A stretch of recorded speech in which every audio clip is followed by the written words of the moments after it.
കടലിലെ വെള്ളവും കാറ്റും വെയിലും ഏൽക്കുമ്പോൾ ബാഷ്പമായി തീർന്നിടുന്നു.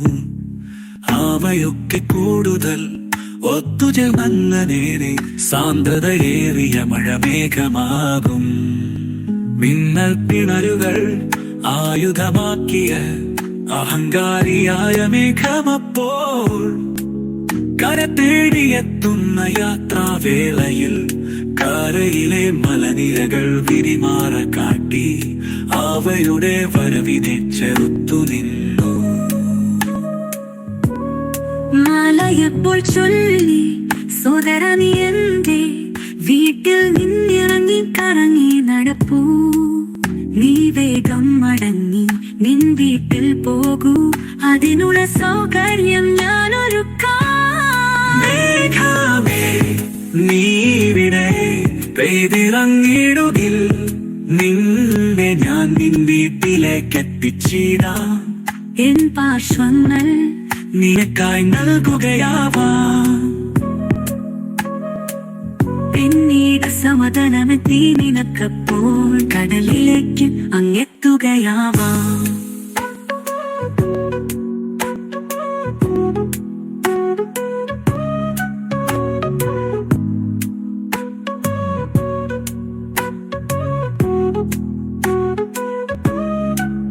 നിർവാഹമില്ലാതെ മേഘമത് കേട്ടു.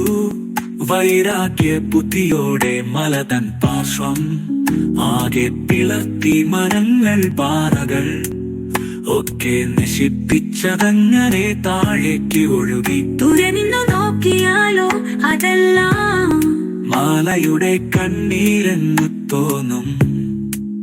കരയാകെ ഭയപ്പെടുത്തി എത്തിയ മേഘം മാലയുടെ മുന്നിൽ ശക്തി ചോർന്ന് മഴയുടെ ചെറു തുഴലികളായി പരിണമിച്ചിടുന്ന കാഴ്ച നാം കാണൂ.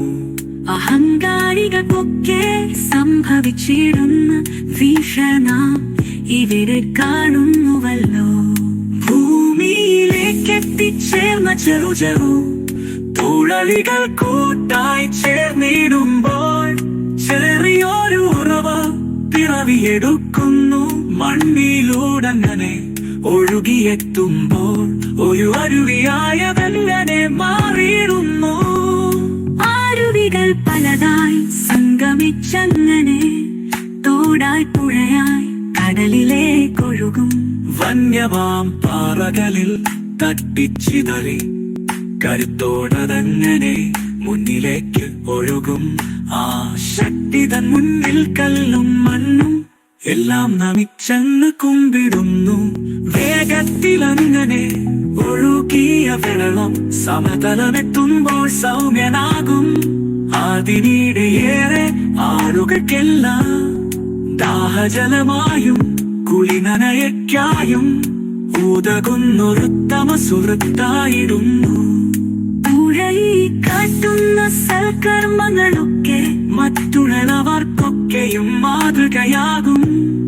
പുഴയുടെ തീരങ്ങൾ സംസ്കാരം വിളയുന്ന കൂട്ടായ്മയൊരുക്കുന്ന ഇടങ്ങളാകുന്നു. അണകെത്തി നിർത്തിയിടുമെങ്കിൽ ആ പുഴ ഉപ്പൻ ഊർജത്തിനുറവിടമാകും. വൈദ്യുത വിളക്കുകൾ യന്ത്രങ്ങളെല്ലാം പ്രവർത്തിപ്പിക്കാനുതകുന്ന അത്ഭുത ശക്തി. എങ്ങനെ എല്ലാവർക്കും ഉപകരമായി തീർന്നിടുന്നു. കടലിനോടടുക്കുമ്പോൾ ശാന്തമാകുന്നു. ഒഴുകിയ വഴികൾ ഓർത്തെടുക്കുന്നു. ചെരുവിലൂടെഴുകവേ കിട്ടിയ ശക്തി സ്വയമേവ ഉണ്ടായതല്ലെന്നറിയുന്നു. ഒഴുക്കിൽ വേഗം കുറയുകയാണപ്പോൾ ശാന്തത എന്തെന്നോ തിരിച്ചറിയുന്നു. ശക്തി കുറഞ്ഞപ്പോൾ ശാന്തതയേറി മുന്നിൽ കടലെന്ന ധാരണയെത്തുന്നു.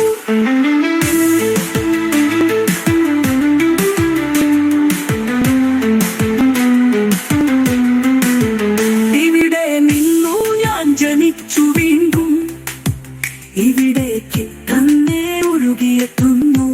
വീണ്ടും ഇവയൊക്കെ ആവർത്തിക്കുന്നു.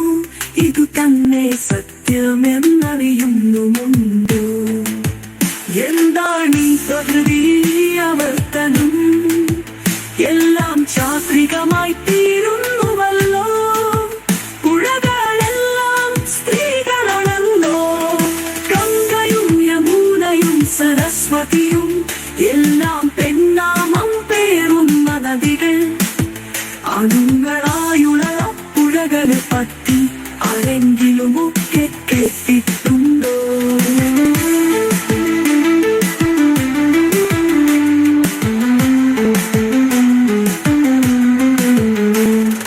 ഉണ്ടെങ്കിൽ തന്നെ പെൺപുഴയോട് ചേർന്ന് ഇത്തിരിയോരോ കുഞ്ഞു പുഴ പകരമായി വലിയൊരു പുഴയായി തീരും.